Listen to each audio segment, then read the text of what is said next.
आप सभी पत्रकार साथियों को मेरा नमस्कार।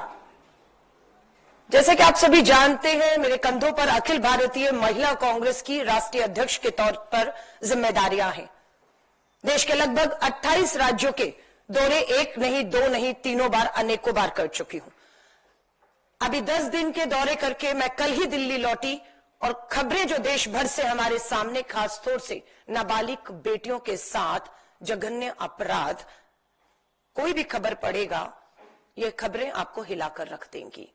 नाबालिग बेटियों के साथ भाजपा की डबल इंजन की सरकारों में जो कुछ भी हो रहा है, वो बिल्कुल मैं कहूंगी देश के सामने आज रखने की मेरी जिम्मेदारी है, रख भी रही हूं। और ये साबित होता है कि देश में भाजपा की डबल इंजन की सरकारें हमारी बेटियों के लिए एक अभिशाप साबित हो रही हैं। मैं शुरू करती हूं मामला महाराष्ट्र से, जहां पर भाजपा की डबल इंजन की सरकार है। महिला है, सांसद है महाराष्ट्र से भाजपा की, केंद्रीय मंत्री भी है। इन्हीं की नाबालिग बेटी के साथ छेड़छाड़ का मामला हमारे सामने आया है। केंद्रीय मंत्री रक्षा खडसे की नाबालिग बेटी और दोस्तों के साथ छेड़खानी होती है। महिला मंत्री को, केंद्रीय मंत्री को खुद जाकर एफआईआर करानी पड़ रही है। और एफआईआर के बाद पता लगता है कि जिन्होंने इस अपराध को किया है वो कोई और ही नहीं, भाजपा के ही पूर्व पार्षद पीयूष मोरे, भाजपा के ही है लड़के।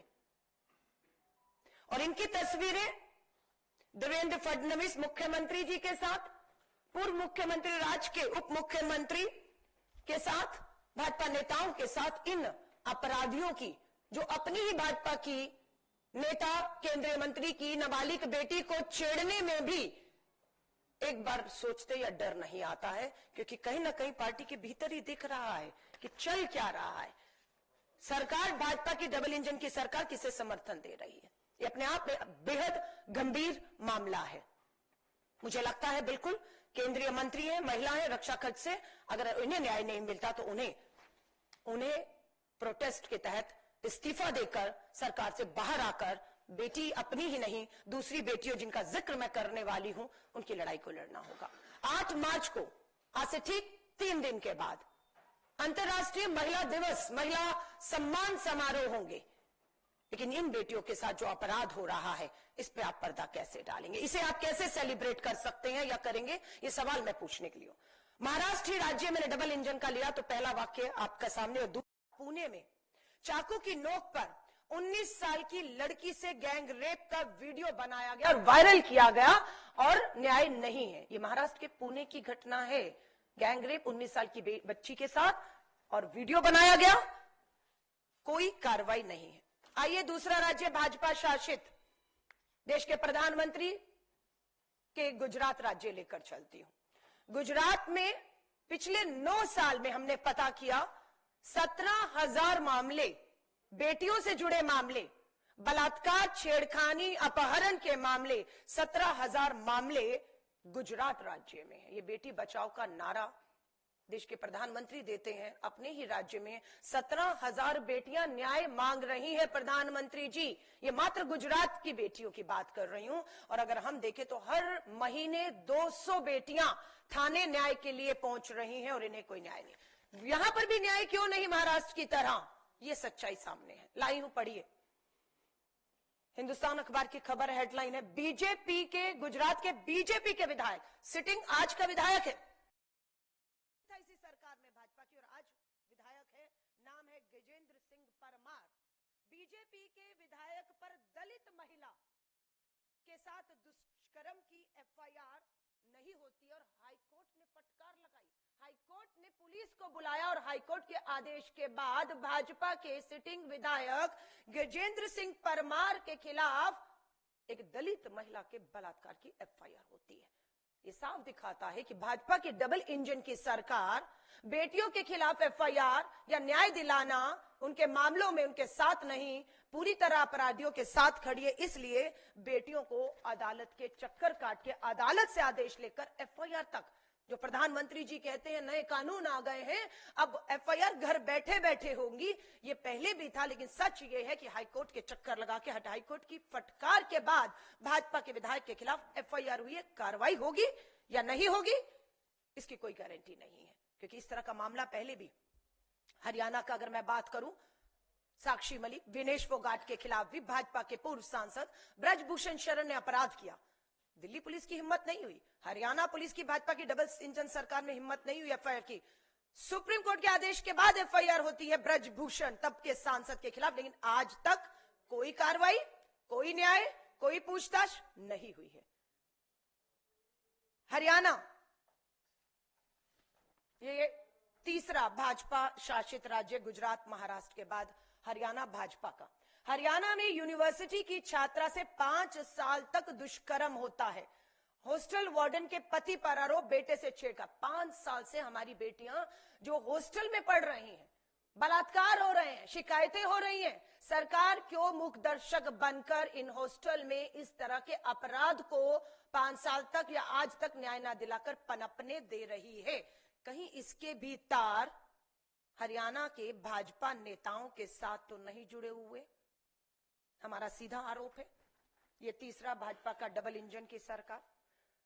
चौथा राज्य मैं आपको ले जा रही हूं, मध्य प्रदेश में। मध्य प्रदेश में हिला देने वाली खबर है। नाबालिग बेटियों के साथ दुष्कर्म होता है। 3 नाबालिग बेटियों के साथ मध्य प्रदेश के टीकमगढ़ में अपराध होता है, जिसमें से 5 साल की बच्ची भी। इन 3 बच्चियों में मात्र 5 साल की, मध्य प्रदेश के टीकमगढ़ में 5 साल की बच्ची के साथ भी अपराध हुआ है, जो बुरी तरह से घायल है, खून में लथपथ, हॉस्पिटल में इलाज चल रहा है। बच्ची की उम्र 5 साल है। और इसमें जो दूसरी नाबालिग बेटी है, जिसकी उम्र, जबलपुर का यह मामला है, 14 साल है, उसने आत्महत्या कर ली है। मात्र 14 साल की बच्ची। जघन्य अपराध, दुष्कर्म, सामूहिक बलात्कार। वो बच्ची के साथ बलात्कार हुआ, उसके बाद बच्ची किसकी निगरानी में थी या किसकी निगरानी में होनी चाहिए? कैसे उस 14 साल की बच्ची ने आत्महत्या कर ली? या उसे आत्महत्या करने पर मजबूर किया गया, या उसकी आत्महत्या होते हुए उसे रोकने की बजाय उसे होने दिया गया? क्योंकि यहां पर भी सीधा सीधा पता लगता है कि कहीं ना कहीं भाजपा के लोग इन नाबालिग बेटियां, ये मैं कहूंगी हर एक से, इसे हल्के में मत लीजिएगा। ये देश में हर राज्य में, खासतौर से भाजपा शासित राज्य में, भाजपा के नेताओं की भागीदारी शामिल है इसमें, और मामलों को दबाकर न्याय नहीं मिल रहा है। भोपाल में भाजपा नेता ने, ये मध्य प्रदेश की, वो जबलपुर की खबर है, तो ये भोपाल की खबर है, पत्रिका की खबर है। भोपाल में भाजपा नेता ने नाबालिग से किया रेप, पुलिस ने नहीं लिखी रिपोर्ट।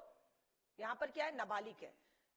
यहां भी क्या है? रेप है। यहां पर भी क्या है? भाजपा की डबल इंजन की सरकार। और यहां पर भी हेडलाइन है, पुलिस ने नहीं लिखी रिपोर्ट। मध्य प्रदेश के मऊगंज जिले से बड़ा मामला सामने आया, जहां नाबालिग के साथ बीजेपी के नेता ने दुष्कर्म किया और पुलिस रिपोर्ट लिखने से मना कर रही है। कौन है ये? कौन है ये नेता? अखिल भारतीय विद्यार्थी परिषद के पूर्व संगठन मंत्री हैं मऊगंज से, जिसने दुष्कर्म किया है और कार्रवाई नहीं हो रही। अखबारों में फोटोएं हैं, तस्वीरें हैं। पत्रकारों ने इनकी जांच की तो पता लगा ये नाबालिग बेटियों का बलात्कार करने वाले कोई और नहीं, या तो ये भाजपा के सिटिंग महाराष्ट्र जो है आपके महाराष्ट्र में पूर्व पार्षद है, गुजरात में सिटिंग विधायक है, और यहां पर अखिल भारतीय विद्यार्थी परिषद का महामंत्री है, जिसने नाबालिग बेटी का बलात्कार। आप सब में एक ही चीज देखेंगे कि भाजपा की डबल इंजन की सरकार है, बेटियां नाबालिग है, दोषी भाजपा के बड़े नेता हैं, सरकार सत्ता का संरक्षण है, पुलिस एफआईआर नहीं कर रही, और बेटियों को न्याय के लिए अदालत जाना पड़ा, और अदालत की फटकार के बाद एफआईआर होती है। ये सब मामले पूरे के पूरे एक जैसे हैं, जिसे मुझे महसूस हुआ कि दिल्ली में अपना दौरा में जो खत्म करके आई कि सबसे पहले मुझे देश के सामने इन हकीकत को रखना है। टीकमगढ़ में नाबालिग रेप में हिरासत में बीजेपी नेता, आरोपियों को अपने होटल में दी थी जगह। ये भी भाजपा का नेता है, अपने होटल में, जिनका नाम है संजू यादव, ये भाजपा के नेता हैं। इन्होंने अपने होटल में 2 शख्स जो नाबालिग बेटी को अपहरण करके लाते हैं, जिसकी जानकारी भाजपा के संजू यादव को थी कि मेरा होटल है, बेटी लाई गई है, एक कमरे में 3 लोग हैं, बलात्कार होता है, वीडियो बनाया जाता है और ये सब भाजपा के नेता की जानकारी में, संरक्षण में उसी के होटल में होता है और पुलिस एफआईआर की हिम्मत नहीं दिखाती है। ये दबाव बना, मध्य प्रदेश कांग्रेस ने दबाव बनाया, उस दबाव में मात्र क्या हुआ, अपना पल्ला झाड़ने के लिए भाजपा ने आज अपने इस नेता संजू यादव को बोला हमने पार्टी से निकाल दिया है। कब? जब कांग्रेस सड़कों पर आई, जब मामला सामने आया, तब आपने सिर्फ ये कह दिया अपने पार्टी से बाहर कर दिया, तो पार्टी से मात्र बाहर करने से न्याय मिल जाता है। सरकार आपकी है, अपराध आपकी सरकार में आपके लोग कर रहे हैं और आप इस तरह से पल्ला नहीं झाड़ सकते, क्योंकि इसके भी तार केंद्रीय मंत्री से जुड़े हुए हैं। सो इनके होटल में जो खेल चल रहा है उसमें भाजपा के बड़े नेता, केंद्रीय मंत्री, विधायक शामिल हैं, यही बचा रहे हैं इन्हें। अंकिता भंडारी का मामला आपको याद होगा, उत्तराखंड का। भाजपा के नेता के रिजॉर्ट में उस बेटी को गलत काम के लिए उकसाया गया, उसने मना किया, विरोध किया और उसकी लाश मिलती है हम लोगों को। वो भी एक मामला है। ये 6 राज्यों के बाद उत्तराखंड 7वां वो भी राज्य जो मुझे याद आ। ये मध्य प्रदेश का जबलपुर, भोपाल, टीकमगढ़, यहां के भाजपा नेताओं के। 5वां राज्य भारत की राजधानी दिल्ली, जहां पर भाजपा की डबल इंजन की सरकार है अब, लेकिन पहले से ही पुलिस, कानून व्यवस्था केंद्र के हाथों रही है पिछले 10 साल की अगर मैं बात करूं। दिल्ली शर्मसार, 1 महीने में, ये 4 फरवरी की रिपोर्ट है, अभी एग्जैक्ट आज से 1 महीना पहले की खबर है। दिल्ली शर्मसार 1 महीने में हुई 101 दरिंदगियां की घटना। राजधानी दिल्ली में 1 महीने में 100 से ऊपर बेटियों के साथ हर महीने गलत काम हो रहा है। हर दिन 3 महिलाओं और किशोरियों के साथ बलात्कार राजधानी दिल्ली में हो रहे हैं। संसद का सत्र शुरू होने जा रहा है। 8 मार्च को अंतर्राष्ट्रीय महिला दिवस मनाया जाएगा, जश्न मनाए जाएंगे और इन बेटियों के घाव पर नमक छिड़का जाएगा। और 10 तारीख से संसद का सत्र भी शुरू होने वाला है। केंद्रीय मंत्री रक्षा खड़से के समर्थन में कितनी महिला सांसद भाजपा की केंद्रीय मंत्री खड़ी रहती हैं ये हम दिखाएंगे, लेकिन कांग्रेस की महिला सांसद, चाहे लोकसभा हो, चाहे राज्यसभा हो, चाहे सड़क में, संसद में हमारी सांसद और सड़क पर महिला कांग्रेस खड़ी रहेंगी इन बेटियों को न्याय दिलाने के लिए, क्योंकि पानी सर से ऊपर गुजर रहा है। ये वो घटनाएं हैं जो कहीं ना कहीं अखबार, मीडिया के माध्यम से थानों में पहुंचकर हमारे तक पहुंच गई हैं। बहुत सी खबरें अभी तक दफन कर दी गई हैं, चाहे उन्हें डराया गया, धमकाया गया, दबाव दिया गया, और सब भाजपा शासित राज्य हैं। आइए राजस्थान भी ले चलती हूँ। प्रधानमंत्री जी आप गए थे राजस्थान के विधानसभा चुनाव में और महिलाओं की, बेटियों की सुरक्षा को बड़ा मुद्दा बनाया था।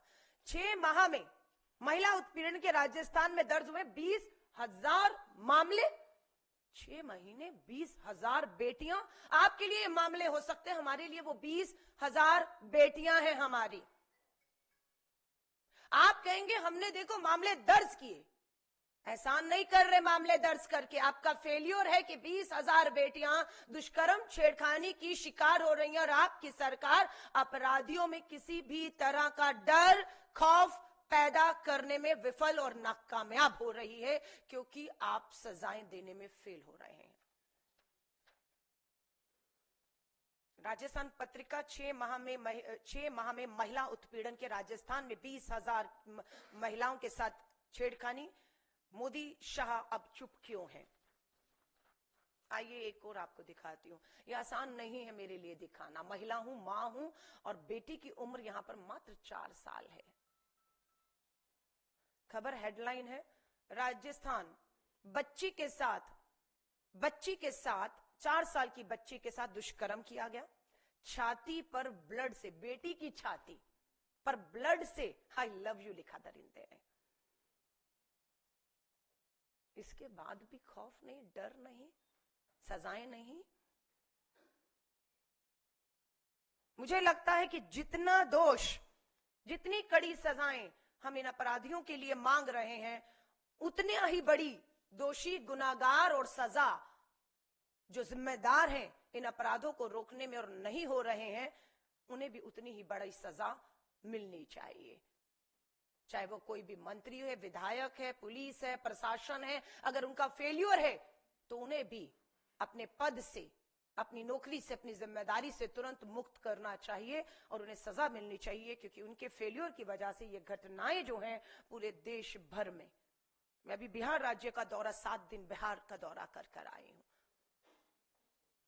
बिहार में भी हालत बहुत बेहतर इन राज्यों से नहीं है, लेकिन भाजपा के डबल इंजन की सरकारों में इतना दबाव पुलिस प्रशासन पर है, इवन मीडिया के दबाव के बावजूद आप सोचिए कि खबरें नहीं बाहर निकलें, दबाने की कोशिश के बावजूद मैं देखती हूं फिर भी हर अखबार भाजपा शासित इन राज्यों की इन महिलाओं, नाबालिग बेटियों के बलात्कार, हत्या, अपराध, 14 साल की बच्ची का आत्महत्या का मामला, सिर्फ सबूत नष्ट करने हैं, दोषियों को बचाना है।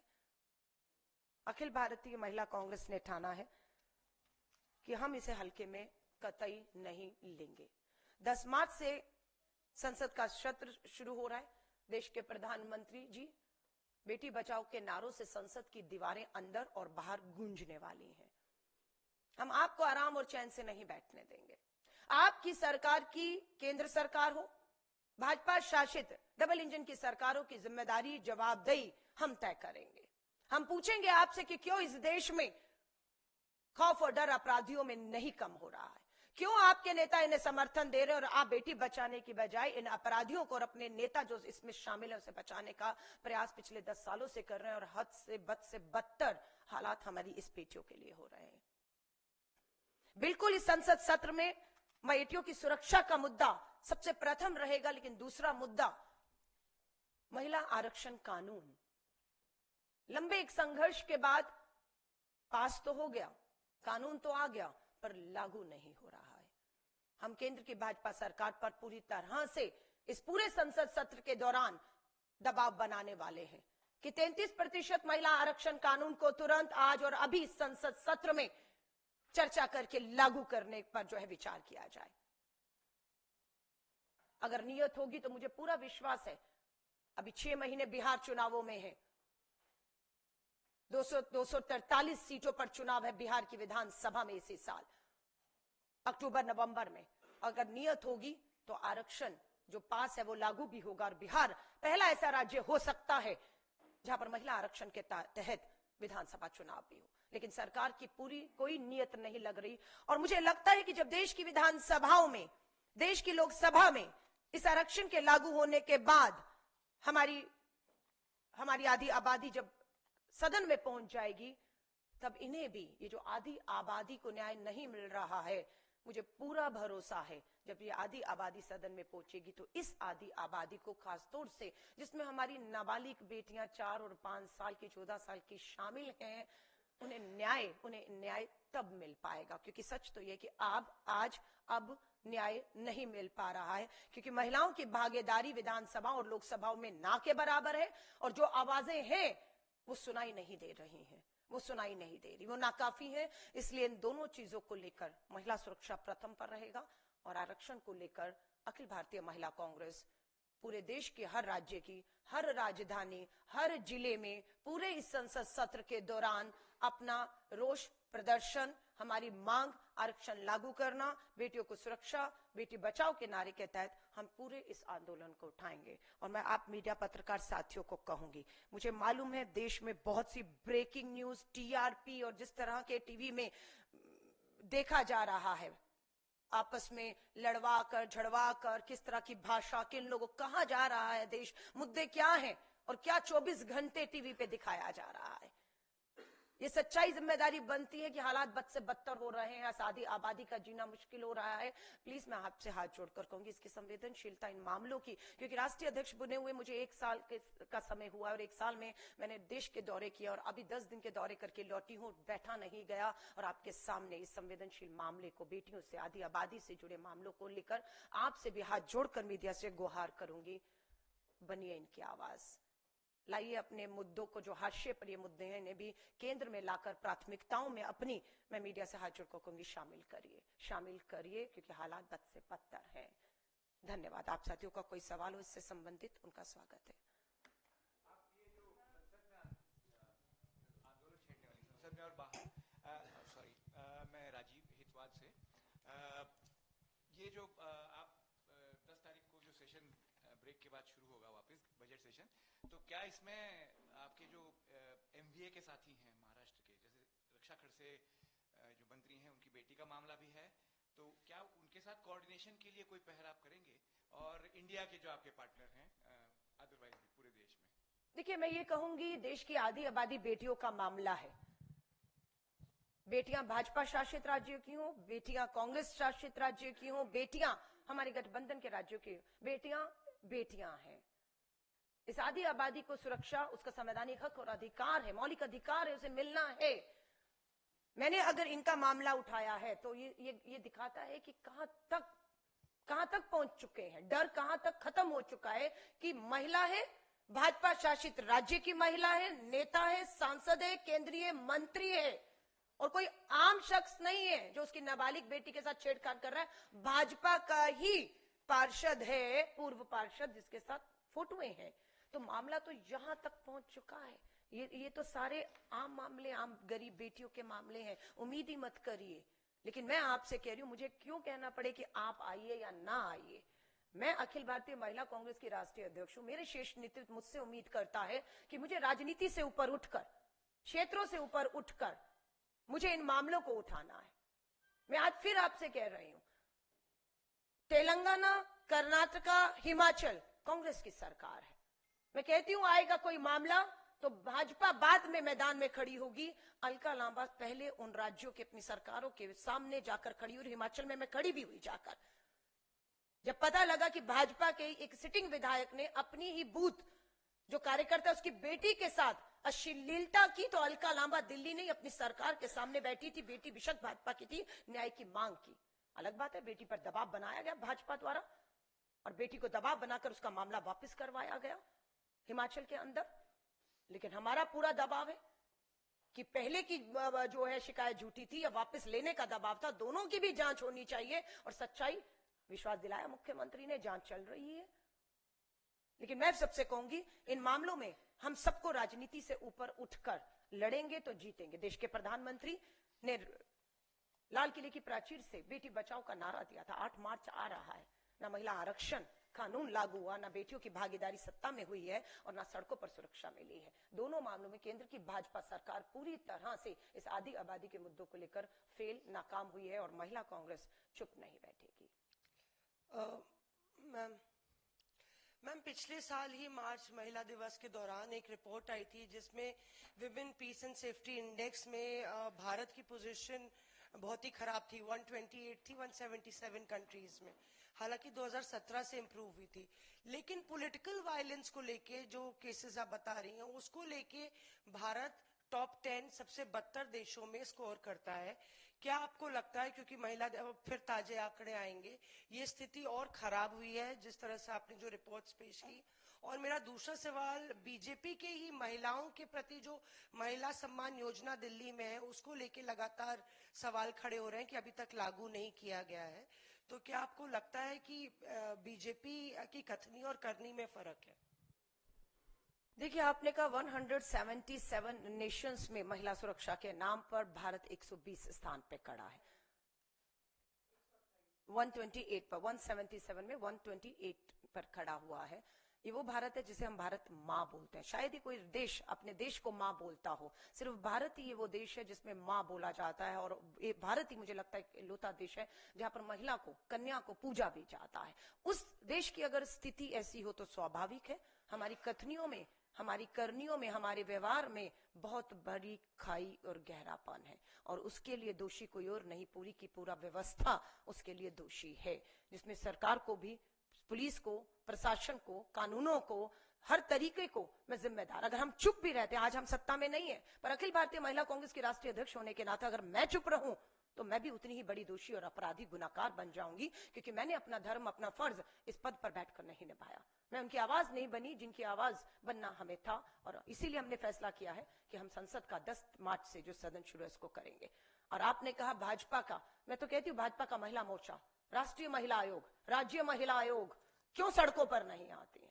सिर्फ 8 मार्च को आप जश्न मनाएंगी, तो मैं भी ये सोच रही थी कि इस 8 मार्च को जो महिलाओं की 5 लाख की सदस्यता का हमने लक्ष्य प्राप्त किया है, 5 लाख बहनें हमारी सदस्य हैं, अभी 1 लाख बहनों ने मात्र तेलंगाना में महिला कांग्रेस की सदस्यता ली, क्योंकि वहां पता लगा कि महंगाई से राहत के लिए 500 रुपए का सिलेंडर जो देश में कहीं नहीं मिल रहा, 1200-800 का सिलेंडर मात्र देश की तेलंगाना सरकार 500 का दे रही है। इसलिए 1 लाख बहनों ने कांग्रेस की, महिला कांग्रेस की सदस्यता ली है।